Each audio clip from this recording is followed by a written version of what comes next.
This event takes us back to 1920 when the legendary Cornfield Classic motorcycle race drew over 15,000 spectators to witness history in the making. That year, Ray Vischer rode his Harley-Davidson to victory and was awarded a piglet, which he carried with him for his victory lap and throughout the remainder of that racing season. This race inspired the Hog Boys and Marion, Indiana to become the home of the hog. The history of the Cornfield Classic starts in 1919 and ends in 1920. That was a world record event, right? So it was an internationally invited event. However, only 3 participants could show from the states. The big thing about that is this is after World War I. The economy is not, it's still recovering from war times. And Glenn Scott, who is the owner of our local Harley-Davidson, where now Holt Muffler is located, and Glenn Scott decided Marion needs to be that place. We have a track, and they worked on that track. They had people come from Detroit and other places around the country to inspect the track to make sure that it was an appropriate flat track, international motorcycle championship race worthy, and they got the stamp of approval. This is a big thing. Back then, it wasn't just like, we're going to have this event and we're going to promote it ourselves. They had to get approval from the racers, the racing organizations at the time. And Detroit was known for being the motorcycle race place, right? So they got the bid over Detroit to host this race this year. Not to say that Detroit didn't have races, but Marion was the one that was being promoted in 1919 and 1920 over everybody else.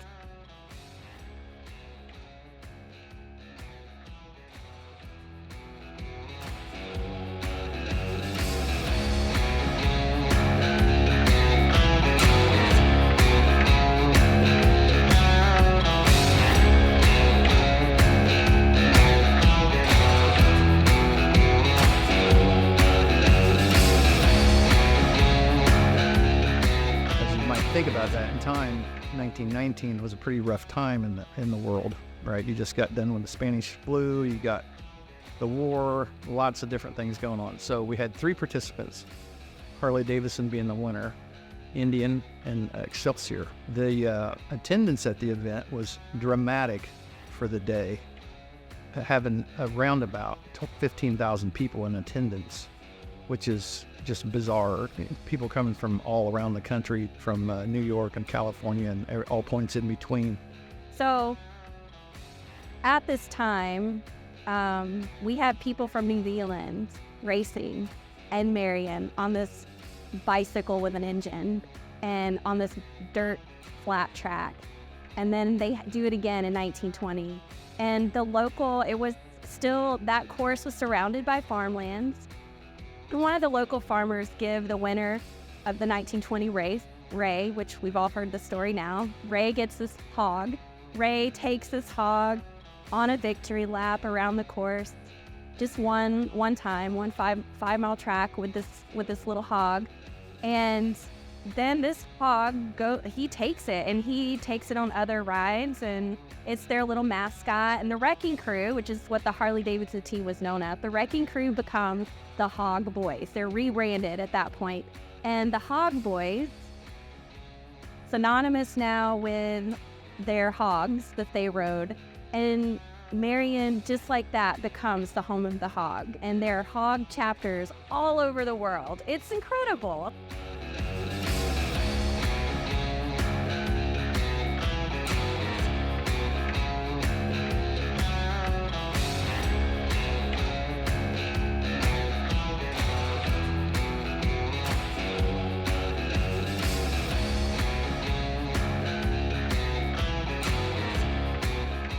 The beauty in that is that when the organization was formed, they didn't call themselves the Hog Days Motorcycle Rally Board or group, right?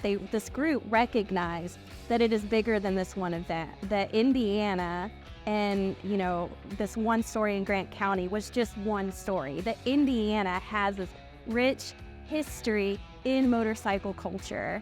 and that we needed to be collecting those stories and figuring out ways to share them and celebrate them and preserve that history, to find those old motorcycles out of junkyards and rebuild them and restore them. So even then, they recognized this need, and they formed this organization and called it the Indiana Motorcycle Preservation Society. The Indiana Motorcycle Preservation Society is best described by punctuating that first word, Indiana, which something that I don't think has been well done. I think can be improved upon dramatically. It's been done somewhat throughout the state in not significant ways, and I think we can really add to that. The motorcycle history in Indiana is really deep, real deep. It goes completely back to the origins of motorcycles. You've had some dramatic people that come out of Indiana who've done incredible things on motorcycles, so that their history still stands today. And so we want to celebrate those people and find out, where they're from, who's still related, what's their great grandson look like, right? So those kinds of things, and make those interconnections. So we're hopeful that the Indiana Motorcycle Preservation Society can carry that ball forward and delivering that messaging to the state as a whole.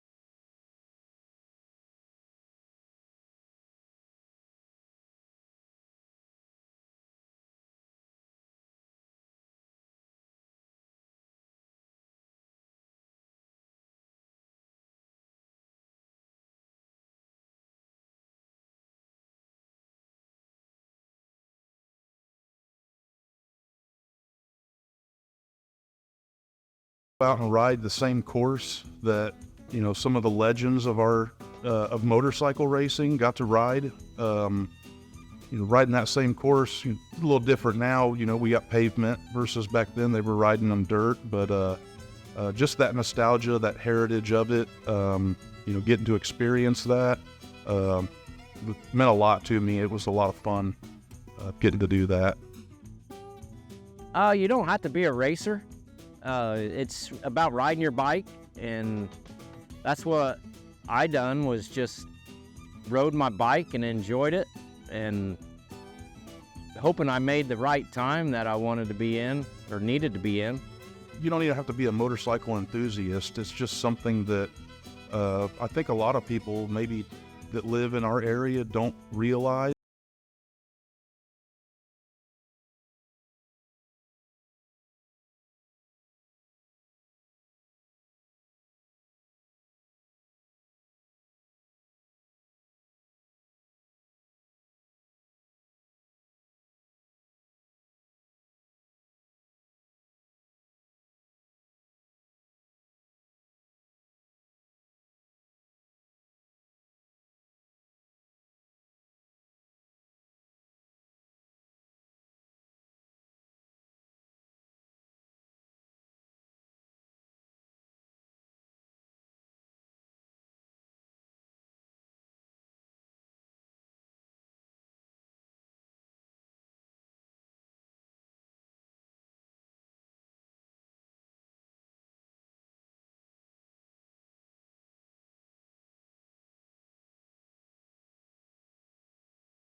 Involved in riding, got to brag a little bit about everything on it.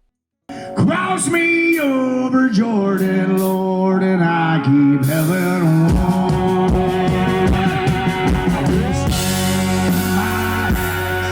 Don't let the flames go